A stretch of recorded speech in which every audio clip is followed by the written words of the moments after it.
Okay, we're going to take a look at problem 1.9. We're still in millimeters.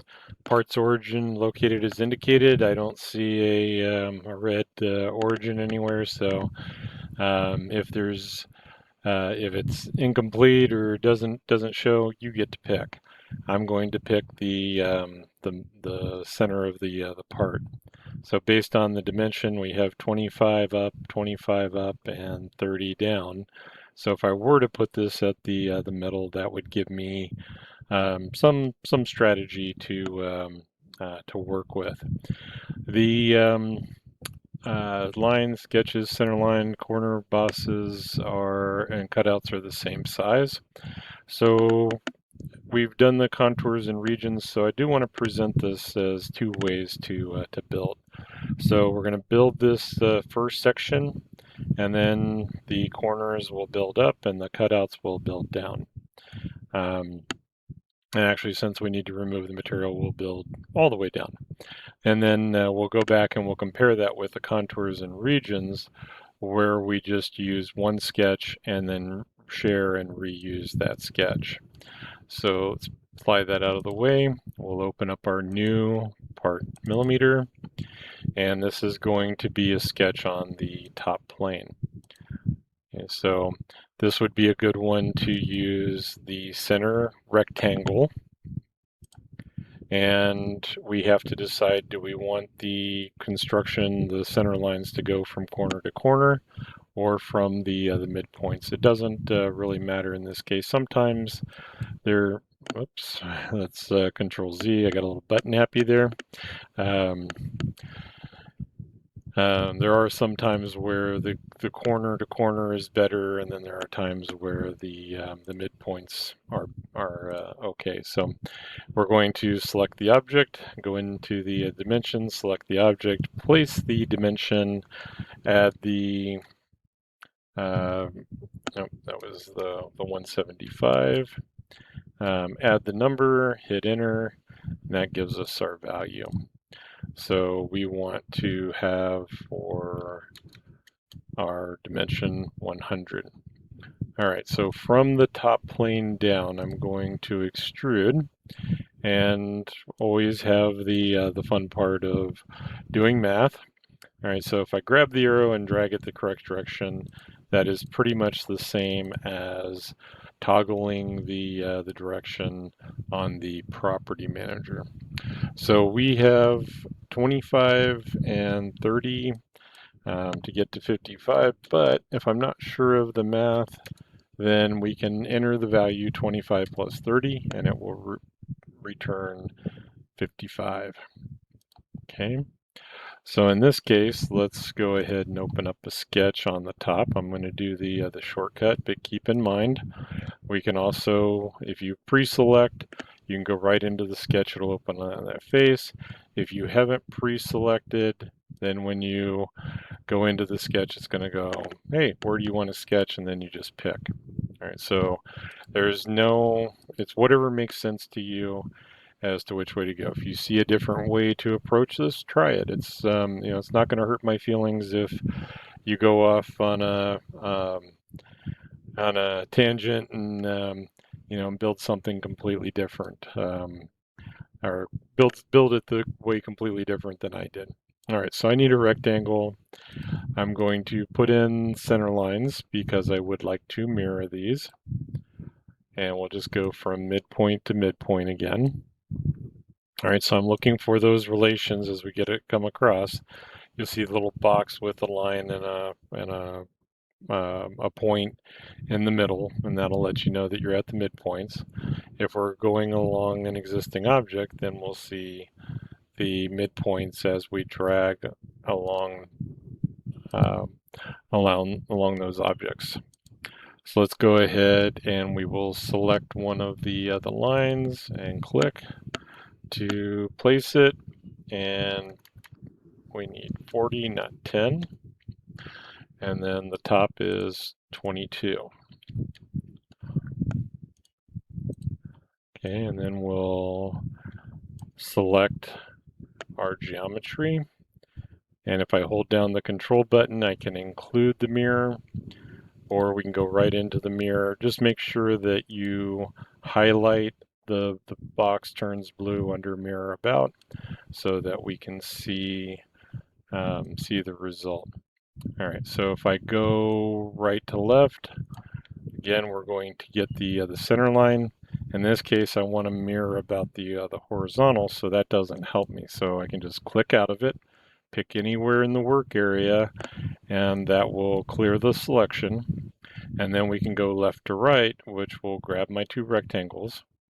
And then I can control select the horizontal center line and mirror those items. All right, so we're ready to add the feature, extrude. We're going to put in 25 and we'll accept it. And then we'll open up a sketch.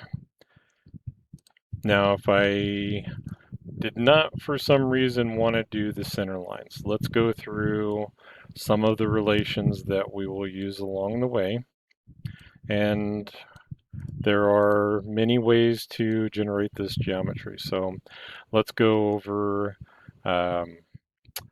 things like the, if we call it a hierarchy, but really it's a selection process. So if I have two lines, those can be collinear, right? So vertical or horizontal, it doesn't matter, they will be collinear. If I go with a point and a line, they are going to be coincident. And if I go with 2 points, then they will be horizontal or vertical. So again, the biggest target that I have to select are going to be the objects themselves. So 2 lines, collinear, select and select collinear. So I'm going to end up with the same results. I'm just going to push a lot more buttons to get there. So collinear, and the last one should be collinear. Now the way that I can check this, we did a little bit with the grab a point and drag, and almost everything moves except for that one. We have a collinear and that one has a collinear. So yeah, they're not exactly moving the way that I expected. That is probably because we have not set these to equal. So if I want to, I can go select, control select, and make equal, and then select, control select, and control select, and make equal. All right, so up to this point, I haven't even put in any dimensions, but now it moves the way that I'm expecting it to. They are all staying the same size. It would have the same results as if I mirrored it, and when I put the dimensions on, doing the geometry, will have the same result. So 40 and 22. And then we can extrude cut. So a lot of this is just practice, play with the results. Oh, and I got ahead of myself there. I was thinking another thought. Let's go back to Control 7, and that'll put us in isometric. And we want to extrude cut. And I do not want to stay in the through all. I want to go to a blind in condition. And 25, nope, that one is the 30. And we go ahead and accept. All right, so that's our, if we build it in 2 or 3 features, it's not a matter of, it's not like a race where we have to do this in 1 feature or 3 features, or the old game show, name that tune, I can build this in 1 feature. Well, if it's so complex that it's not usable, you haven't really won anything, you haven't gained anything. So find out what is manageable to your thought process and stay with those processes. All right, so in comparison, and if you're watching this video all the way through and you see the rabbit holes that I'm kind of going down on these paths, then you know, you can pick which one you want to which technique you want to perform. So I'm going to go back with the center rectangle. I did not pre-select anything. So that time I didn't even go into the sketch or pick a plane. I went right to the rectangle because I was having so much fun. I didn't think about it. So let's expand out and I will pick the top plane. And that puts me right in the sketch. So if I pick a circle, it's going, and there's no sketch plane selected, it's going to put me right into, hey, you got to pick something, and then we can go on with the sketching. All right, so the midpoint rectangle, the center lines, are going to give me those geometries. We're looking for contours in regions. So let's see, this was 175 by 100. So I would prefer, let's go into the line command. I would prefer not to have duplicate entities. There is no, other programs have removed duplicate entities. For whatever reason, SolidWorks does not. If I make this a rectangle, then this is going to overlay on top of the vertical, and one of these would overlay on the horizontal. That doesn't really help me, and sometimes it doesn't hurt, but sometimes it does. So you just have to be aware that there's good reasons not to generate more geometry than you really need. All right, so I did the select, hold down the control button, select, hold down the control button, and select. We're going to go into the mirror and see the result. All right, so we did this before. If I go right to left with the left button held down on my window pick, then I'm going to get everything. I got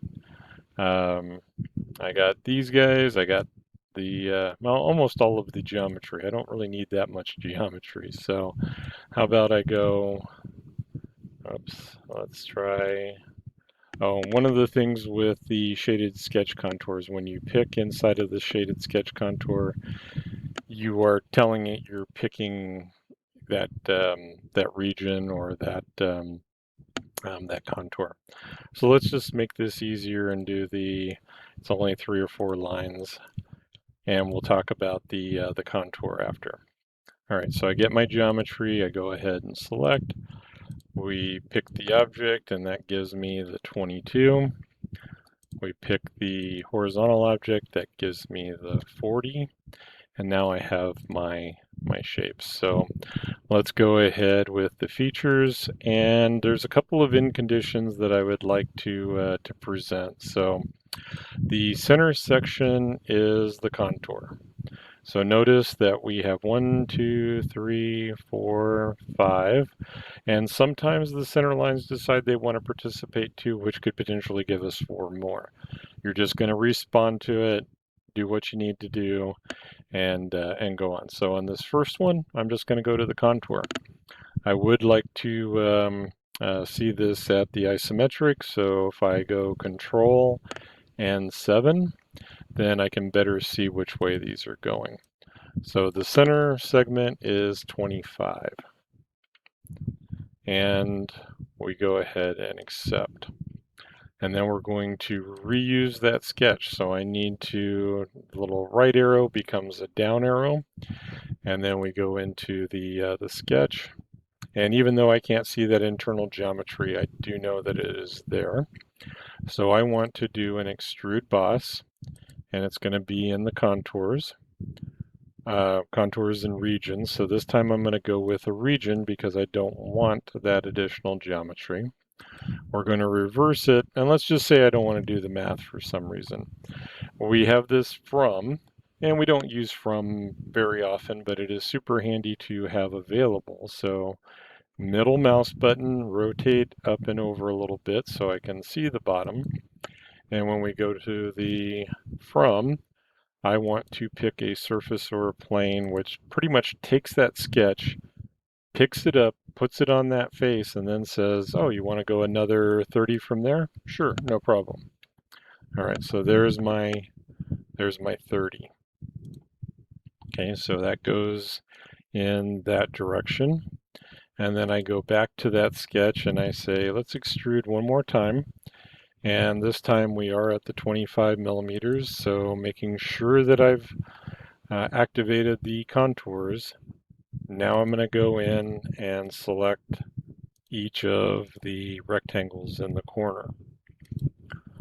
And that gives me the geometry. Is it any better or any worse? It's just a matter of what you see and how you see it. So if I go back and I do a show, we're not gonna, hopefully not gonna see anything sticking out somewhere, but basically they're the same, there are same geometries. We've just gone about it two different ways. So don't get too hung up um, on the direction.